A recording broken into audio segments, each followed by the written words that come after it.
আরে বাবা, আজকে আমার পালং শাক খাইতে ইচ্ছা করতেছে। আরে সমস্যা নেই বাবা, তুমি দাঁড়াও। আরে বাবা, আপনার কি লাগবে?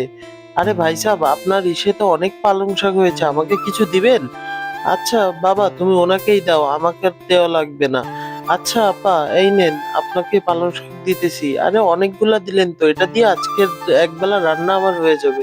আরে আমাদের পেঁপে গাছে তো অনেক পেঁপে ধরেছে। ভাই একটা পেঁপে দিবেন, আমি একটু সবজি বানিয়ে খাইতাম। বাবা দিয়ে দাও একটা পেঁপে। আচ্ছা ঠিক আছে, এই নেন আপা, এই পেঁপেটা নিয়ে যান। আরে আমার কাছে তো অনেক বরবটি হয়েছে, যাক এগুলা থাকলে আমার আর বাইরে যাওয়া লাগবে না। আরে বাবা, বরবটি খেতে ইচ্ছা করে আমার। আরে আপা, কিছু বরবটি দিবেন, আমার মেয়েকে সবজি বানিয়ে খেতাম। এই শর্ত, এই বরবটি আমি আমার জন্য লাগিয়েছি, তোর জন্য নাকি? তুই এখান থেকে যা। কিন্তু তার আগে বলে যাও, তোমাদের কাছে কোনটা সব থেকে বেশি দামি, এক বস্তা টাকা নাকি মা বাবার প্রতি ভালোবাসা? যদি মা বাবাকে ভালোবেসে থাকো, অবশ্যই লাইক করে সাবস্ক্রাইব করে দিবে চ্যানেলটা, আর যদি না করো তাহলে বাবু ভালোবাসো না।